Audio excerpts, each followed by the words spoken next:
मंच पर विराजित जिला कांग्रेस कमेटी के अध्यक्ष आदरणीय, मैं जब जिला अध्यक्ष था इंदौर जिले का युवा कांग्रेस का, जब मनोज भैया भी यहाँ के जिला अध्यक्ष थे। अब जिला अध्यक्ष बड़े नेता हो गए, हम थोड़े छोटे रह गए, वो अलग बात।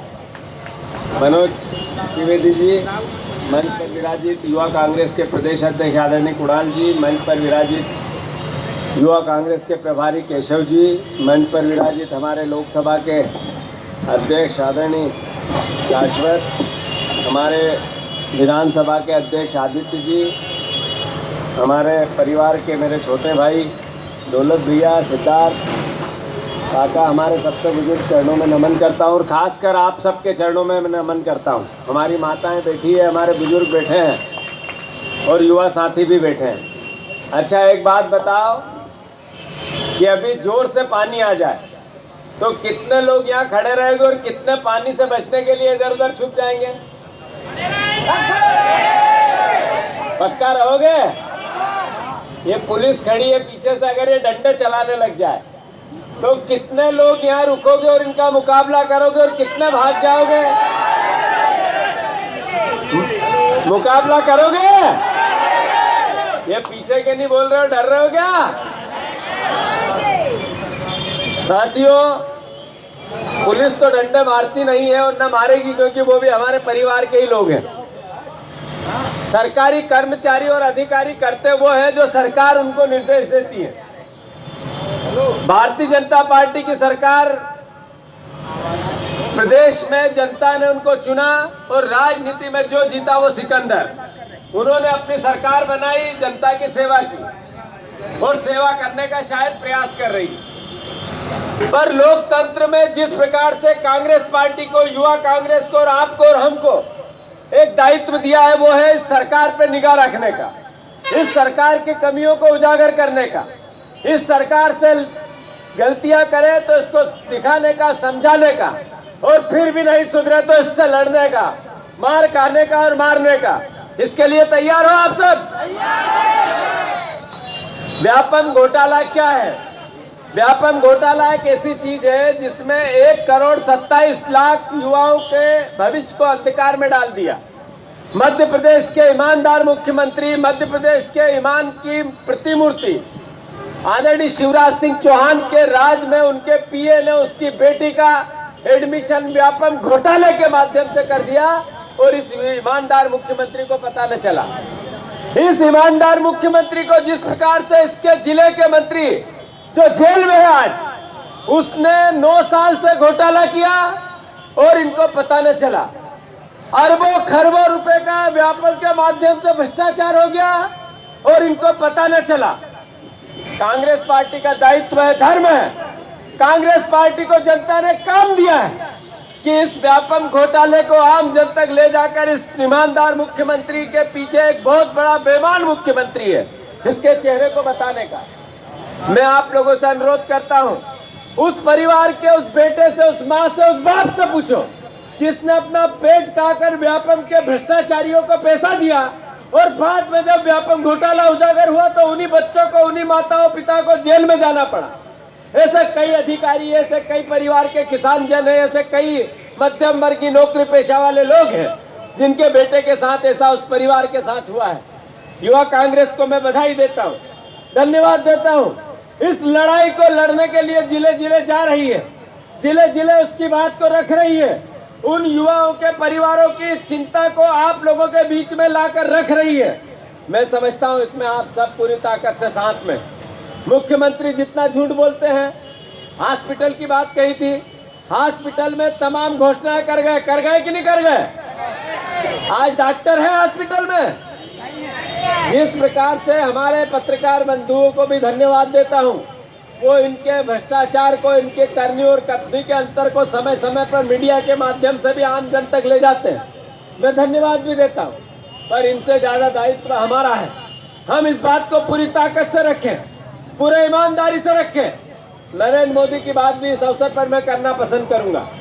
नरेंद्र मोदी जी बहुत अच्छे इंसान हैं। जिस तरीके से उनको लोगों ने वोट दिया, पूरा देश भाव विभोर हो गया इनकी बातों, इनके भाषणों, इनके बात को जिस तरीके से उन्होंने अपनी बात का प्रकटीकरण किया जिस तरीके के अपने आप को आम जन के सामने प्रकट किया, उन्होंने कहा कि कांग्रेस से भ्रष्टाचारी तो कोई पार्टी हो ही नहीं सकती है और हमसे ईमानदार कोई दूसरा राजनीतिक व्यक्ति हो ही नहीं सकता है।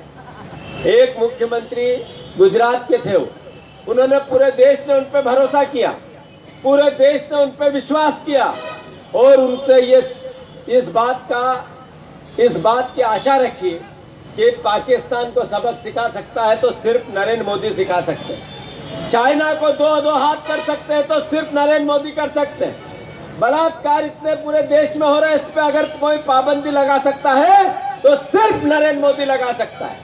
साथियों, 15 अगस्त के दिन जब पहली बार लाल किले से नरेंद्र मोदी जी ने भाषण दिया, कितने लोगों ने देखा था, कितने लोगों ने सुना था? हाथ ऊंचा करो। मैं बताता हूं क्या कहा था। उन्होंने कहा बलात्कार को लेकर कि पूरे देश में जब बेटी घर से जाती है तो हर माता पिता पूछता है कि इतनी देर से क्यों आई, कहां गई थी, 10 सवाल करते हैं। पर क्या बेटे पे इतना आपका धर्म नहीं बनता है कि बेटे से पूछो कि तू कहां गया था? बेटे से भी सवाल करो तो बलात्कार रुकेंगे। एक प्रधानमंत्री ने जब ये बात कही तो पूरे देश को अच्छी लगी, मुझे भी अच्छी लगी। मैं भी इस देश का नागरिक हूँ और राष्ट्रीयता मेरे कूट के मेरे अंदर भरी हुई है। आप लोगों को भी अच्छी लगी होगी। नरेंद्र मोदी हमारा भी प्रधानमंत्री है, सिर्फ भारतीय जनता पार्टी का नहीं है। पर जब नरेंद्र मोदी का दूसरा चेहरा, उसके ही मंत्रिमंडल के एक सदस्य का बेटा एक अभिनेत्री से एक बार नहीं 100 बार बलात्कार किया, उस अभिनेत्री ने चेन्नई में एफआईआर दर्ज कराई और जब एफआईआर दर्ज कराई तो नरेंद्र मोदी के मुंह से हलक से एक शब्द नहीं निकला। इतना झूठा आदमी, इतने बड़े बड़े संस्कारों की बात करने वाला, इतना पाखंडी आदमी और उस टीवी पे बोलता है तो अलग अलग तरीके से अपने आप को पेश करता है। बेरुपया एक नंबर का है नरेंद्र मोदी। ये बात आप लोगों को ले जानी है आम जन के बीच में। साथियों, जिस तरीके से 56 इंच के सीने की बात करने पर एक सिपाही की हत्या हुई, उसका सर धड़ से अलग किया, पूरा देश शर्मसार हुआ, एक एक व्यक्ति को दुख हुआ, पाकिस्तान पे गुस्सा आया, उसमें इन लोगों ने राजनीति की। पूरी भारतीय जनता पार्टी ने चौराहे चौराहे पुतले जलाए। अफजल गुरु को फांसी क्यों नहीं, बिरयानी क्यों खा रहा है, इसकी पूरे देश में चर्चाएं होने लगी। आतंकवादियों को अगर फांसी पे चढ़ाया था तो सिर्फ कांग्रेस पार्टी और मनमोहन सिंह ने चढ़ाया था। और जो बिरयानी खाने की बात है या खिलाने की बात है, वो बातें केवल पाखंड फैलाने का काम किया था तो आरएसएस और भारतीय जनता पार्टी ने किया था। इस नरेंद्र मोदी जिस दिन से बने हैं उस दिन से सेना पर एक दिन भी फायरिंग बंद नहीं हुई है। और ये नवाज शरीफ को अपने जो प्रधानमंत्री की शपथ ली उसमें बुलाते हैं। ये प्रधानमंत्री मनमोहन सिंह थे जिन्होंने सार्क देशों के सम्मेलन में नवाज शरीफ आमने सामने हुआ, हाथ तक नहीं मिलाया। ये कांग्रेस पार्टी है। भारतीय जनता पार्टी के करनी और कथनी में दोस्तों अंतर है। मैं आप लोगों को इस ताकत से ये बात इसलिए बताना चाहता हूं कि जोश कायम रखो। परिवर्तन जरूर होगा, परिवर्तन आप लोग लाओगे, युवा साथी लाएंगे, हम लोग लाएंगे। पर कब होगा? तब होगा जब आप लड़ोगे, जनता के लिए खड़े रहोगे, जनता की आवाज बनोगे, उसके सुख दुख में खड़े रहोगे। पाले और जो कम बारिश हुई इसके लिए, मुआवजे के लिए, जनता के लिए जेल जाओगे तो आप लोगों के साथ जनता आएगी। अगर हम घर बैठे रहेंगे, आपस में लड़ते रहेंगे, कांग्रेस और भारतीय जनता पार्टी से लड़ने के बजाय कांग्रेस ही लड़ते रहेंगे तो सत्ता में हम नहीं आएंगे। एकजुट हो जाओ। छोटी मोटी घटनाएं, दुर्घटनाएं होती रहती है, स्वार्थ बनते और बिगड़ते रहते हैं।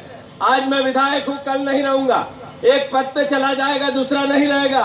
पर वैचारिक रूप से कांग्रेस पार्टी की आवश्यकता है इस देश की सेवा करना और इस देश की आवश्यकता है कांग्रेस पार्टी वैचारिक रूप से आप लोग आम जन को अपने साथ लेना। इस देश के भविष्य के लिए भी अच्छा है। सत्ता में कोई आएगा, कोई चला जाएगा, पर सत्ता में देश सबसे महत्वपूर्ण है, पार्टी महत्वपूर्ण नहीं है। इसलिए मैं आप लोगों से अनुरोध करता हूं, अपील करता हूं, प्रार्थना करता हूं कि कांग्रेस की विचारधारा को जन जन तक ले जाओ। युवा साथियों, घर घर जाने की आदत डालो। एक एक घर के दुख को, दर्द को अपना दर्द और दुख समझने लगो और आम जनता के बीच में जाकर कोशिश करो। मैं आप लोगों से अनुरोध करना चाहता हूँ, नगर निगम के चुनाव आने वाले हैं, उसमें अच्छे लोगों का चयन होगा, सबको सामंजस्य बना के चयन होगा, एकजुटता के साथ चयन होगा। आदरणीय अरुण यादव जी पूरी मेहनत और शिद्दत से पूरे प्रदेश में कांग्रेस पार्टी के झंडे को लहराने के लिए लगे हैं। मैं आप लोगों से अनुरोध करता हूं, ऐसा युवा साथी हमें मिला है, उसका साथ दे, उसके साथ मिलकर आगे बढ़े। हम सब मिलकर कांग्रेस पार्टी की विचारधारा से लोगों को जोड़े और व्यापम के दोषियों को जेल भेजाएं। नरेंद्र मोदी तो अपनी जगह जो होगा 5 साल में हिसाब लेंगे ही, पर शिवराज सिंह चौहान एक दिन जरूर जेल जाएगा। एसडीएम साहब है क्या? एसडीएम साहब मैंने पता लगाया यहीं पे आए हैं। एसडीएम साहब आए हैं क्या? भैया कौन टीआई साहब, एसडीएम साहब आए हैं क्या? बुलाओ जरा।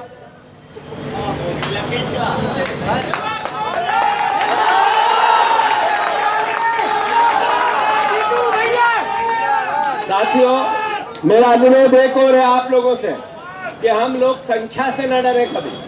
आपका विश्वास अच्छा है, आपके मन में नियत आपकी ठीक है, आप लोगों की समस्याओं के लिए लड़ना चाहते हैं, तो आप कम संख्या में भी होंगे तो आपकी बात पूरी ताकत से उठाने का आप में मादा होना चाहिए।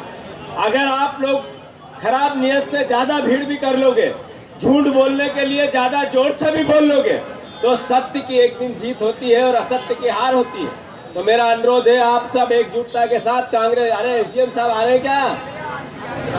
नहीं आए? एसडीएम साहब है क्या? तो कहाँ पे है भाई? बुलाओ जरा। अधिकारियों से भी 2-2 हाथ किया करो, जो भ्रष्ट और करप्ट अधिकारी है उनसे लड़ा करो, डरने की जरूरत नहीं है।